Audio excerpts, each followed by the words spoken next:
Urea కృత్రిమ కొరత and అలాగే advocating the cause of not to use urea వేస్తే క్యాన్సర్ వస్తుంది. దాని బదులుగా నానో యూరియా ఏదో తీసుకొస్తున్నారు, లిక్విడ్ యూరియా.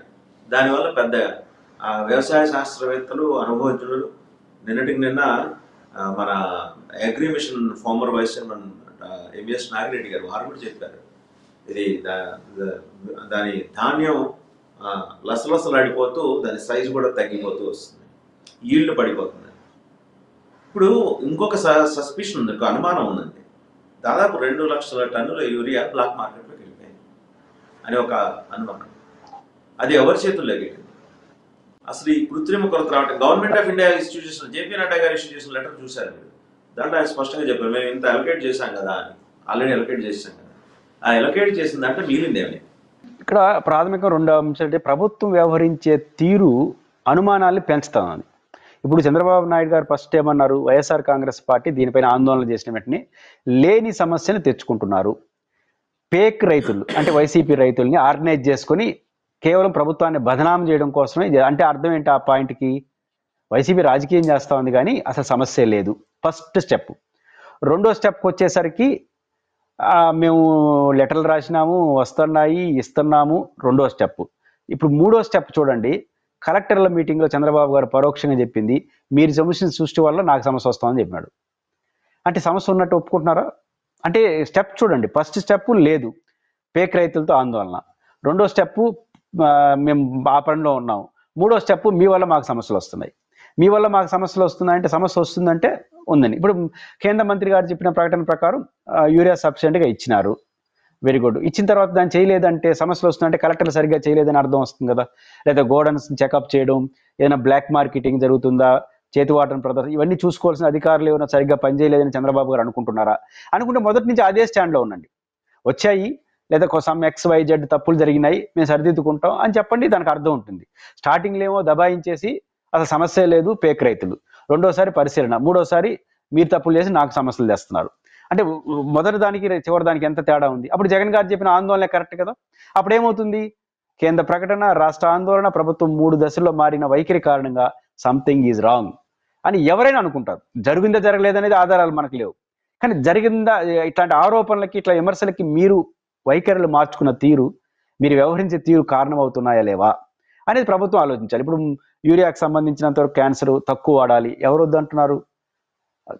రైతు దగ్గరికి వెళ్ళి ఒక బస్తా యూరియా వాడే వరకు రైతుకు చైతన్యం కల్పించి బీఆర్కే, ఎస్ఆర్కే, ఈ రైతు భరోసా కేంద్రాలు, RBK సెంటర్ లాంటివి పెట్టి చెప్పండి, రైతుకి ఒక యూరియా బస్తా బదులు హాఫ్ యూరియా బస్తా వాయించుకోండి. దానికోసం రైతులు ఊరు రారు బయటికి. యూరియా దొరకట్లేదు, పైపించి ఇంకేమంటున్నారు, లేని సమస్యను తీసుకొస్తున్నారు అంటున్నారు. ఇప్పుడు అనిత గారు, సబిత గారు క్షేత్రస్థాయికి వెళ్ళారు కదా, దేనికి? మెడికల్ కాలేజ్ లేవని చెప్పడం కోసం. ఇప్పుడు ఈ యూరియా సబ్ సెంటర్లకు వెళ్ళి మంత్రి గారు వెళ్ళి, రండయ్యా తీసుకుందరు, మేము ఇస్తాం రండి, క్షేత్రస్థాయికి ఎందుకు సవాల్ చేయలేకపోతున్నారు? ఇవన్నీ చూసినప్పుడు సమస్య ఉంది, కానీ దాన్ని అడ్రస్ చేసే విషయంలో తప్పించుకునే ధోరణి, దబాయించే ధోరణి, చివరకు ఆత్మదక్షిణ ధోరణి. దీనివల్ల ఏమవుతుంది? ఇన్ని ధోరణులు మారినాయి కాబట్టి మీరు ప్రస్తావించినట్టు ఎవరైనా వచ్చిన యూరియాని ఏమైనా తస్కరించి బ్లాక్లో అయినా సొమ్ము చేసుకున్నారా అనే విమర్శకు ఆటోమేటిక్గా స్థాయి వస్తుంది. సో దీంతో పాటు సార్ ఇంకోటి చాలా కీలకమైంది, పల్నాడులో రైతుల ఆత్మహత్యలు, 23 మంది ఆత్మహత్యలు అధికారికంగా నమోదయ్యాయని BBC గ్రౌండ్ రిపోర్ట్ ఇచ్చింది. And they have taken clarification from the officers concern. వాళ్ళు అక్కడ ఫీల్డ్ విజిట్ చేసి ఆ రెస్పెక్టివ్ MROs తోటి, అగ్రికల్చర్ ఆఫీస్ తోటి మాట్లాడి ధృవీకరించుకొని తర్వాత ఇచ్చిన కథనం అది. 16 నెలల వ్యవధిలో 23 మంది అధికారికంగా, అనధికారిక లెక్కల గురించి మనం మాట్లాడాం, వాళ్ళు ధృవీకరించిన లెక్క. అంటే 16 నెలలకి చూసుకుంటే సగటున నెలకి మీరు ఇద్దరేసుకోవచ్చు, అంటే అనధికారికంగా కూడా కలిగితే. రైతులు ఆత్మహత్యలు మరింత ప్రోగ్రెసివ్ స్టేట్లో, కూటమి డబుల్ ఇంజిన్ సర్కారుతో నడుస్తున్న స్టేట్లో రైతు ఎందుకు అంత ఇగ్నోర్ అయిపోయాడు సార్? సార్ ఇక్కడ బేసిక్గా రైతాంగ సమస్యలు మల్టిపుల్గా ఉంటాయి. గిట్టుబాటు ధర కావచ్చు, ఇతర సమస్యలు కావచ్చు. మీకు గుర్తుంటే రాజశేఖర రెడ్డి గారు ముఖ్యమంత్రిగా ఉన్నప్పుడు రైతుల ఆత్మహత్యలపైన ఒక కమిషన్ వేశారు, జైతి ఘోష్ కమిషన్. ప్రొఫెసర్, ఆమె ఎకనామిక్స్ ప్రొఫెసర్ కూడా. ఆ కమిషన్ వేసినప్పుడు ఆమె ఇచ్చిన నిర్ధారణ ఏంటంటే, ఆంధ్రప్రదేశ్లో ఆ రోజుల్లోనే రాజశేఖర రెడ్డి గారు ముఖ్యమంత్రి అయినటువంటి 6-7 నెలలకే ఆమె చెప్పింది ఏంటంటే, కేవలం రైతు గిట్టుబాటు ధర వరకే పరిమితం అయితే సమస్య పరిష్కారం కాదు, విద్యా వైద్యం అన్నది కాస్ట్లీ అఫైర్గా మారిపోయింది ఆంధ్రప్రదేశ్లో కార్పొరేట్ సెక్టార్ రావడం వల్ల. దీన్ని కూడా అడ్రస్ చేయకపోతే రైతుల ఆత్మహత్యలు తగ్గవు అనే పాయింట్ వాళ్ళు రైజ్ చేసిన కారణంగానే ఆరోగ్యశ్రీ ఫీజు రీయింబర్స్మెంట్ వచ్చింది. అంటే మల్టిపుల్ రీజన్స్ ఉంటాయని ప్రభుత్వం ఫస్ట్ గుర్తెరగాలి. ఇప్పుడు లేటెస్ట్గా గిట్టుబాటు ధరతో ముడిపడి ఉంది. మనకు 3 సమస్యలు: మిర్చి రైతుల సమస్య, పొగాకు రైతుల సమస్య, మా చిత్తూరు జిల్లా రాయలసీమలో ఈ మామిడి రైతుల సమస్య. ఈ మూడిట్లో మొత్తం సమస్య అంతా ఈ తెలుగుదేశం ప్రభుత్వం అని నేనేమి నిందలేదలుచుకోవాలి. ఉల్లి రైతులు, టమాటా రైతులు ఇంకా మేజర్గా వస్తున్నాయి. ప్రతిదానికి మార్కెటింగ్ సమస్య, ప్రతిదానికి గిట్టుబాటు ధర సమస్య అనేది ముందుకు వస్తుంది.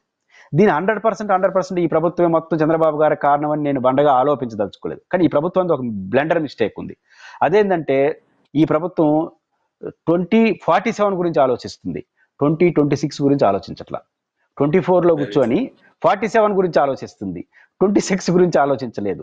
ఎందుకు ఈ పాయింట్ ఖచ్చితంగా అంటున్నానంటే, ఈ రైతుల ఆత్మహత్యలు జరిగిన ఘటనకు ఒక్క అడుగు వెనక్కి వచ్చి మా జిల్లాలో మామిడి రైతుల సమస్య ఉంది. జగన్ గారు వచ్చారు, చంద్రబాబు గారు వచ్చారు, గొడవ జరిగింది. దాంట్లో వాసుదేవన్ గారు 40,000 టన్నులు పల్ప్ అంటారు కదా, మామిడి పల్పు పాతదే నిల్వ ఉందంట ఈ గోడౌన్స్లో. నేచురల్గా దాన్ని క్లియర్ కాకపోతే ఆ గోడౌన్స్ కొనరు కదా కొత్త మామిడికాయలు. ఇది ప్రభుత్వం 1 year ముందు గెస్ చేయొద్దు. అంటే 40,000 టన్నులు ఆడుంటే కొత్తది రాకపోతే ప్రమాదం వస్తుందని గుర్తించేసి దాన్ని ఏం చేయాలి, దీన్ని ఏం చేసుకోవాలని మినిమం ఫోర్కాస్ట్ చేస్తుంటే అంత పెద్ద సహాయం కావాలి, కొంత సహాయం చేస్తుంటారు కదా.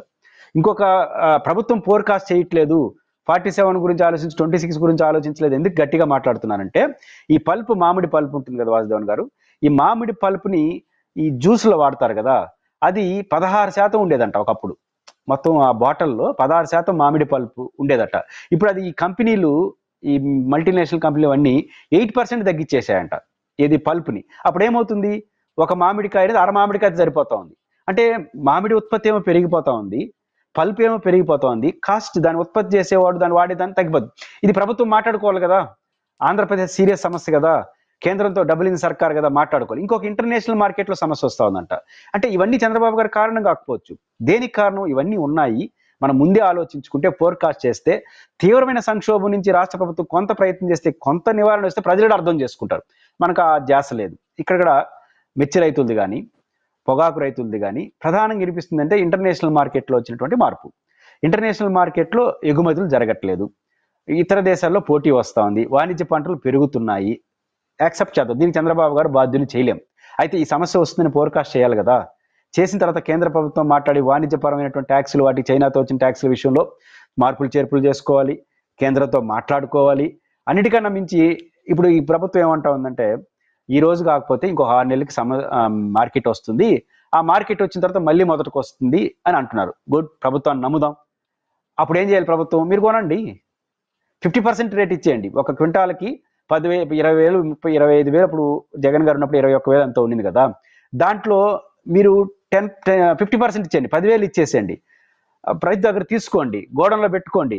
ఇంటర్నేషనల్ మార్కెట్ అమ్మినప్పుడు మిగతా 10,000 ఇవ్వండి, 20,000కి హామీ పత్రం ఇవ్వండి. ఇదే కదా ప్రభుత్వం చేయాల్సింది మెకానిజము. కానీ ఈ సృష్టి లేకుండా, దీని మీద దృష్టి లేకుండా జగన్ గారు వెళ్ళినప్పుడు లేదని చెప్పడం, పేక్ అని చెప్పడం, మళ్ళీ ఆత్మ పరిశీలన చేసుకోవడం, జగన్ పోయే ముందు లెటర్లు రాయడం, ప్రభుత్వం ఫోర్కాస్ట్ చేయడంలో వైఫల్యమే ఈ ఘోర తప్పిదాలకు కారణం అవుతోంది. దీనికి తోడు అంతర్జాతీయ వచ్చే మార్కులు తోడవుతున్నాయి. రైతులు ఆత్మహత్యలు చేసుకోవడం దురదృష్టకరం. కానీ ప్రభుత్వం ఇప్పటికైనా సీరియస్గా ఆలోచించకపోతే వాళ్ళు ఇబ్బంది పడతారు, రాష్ట్రానికి అంత మంచిది కాదు.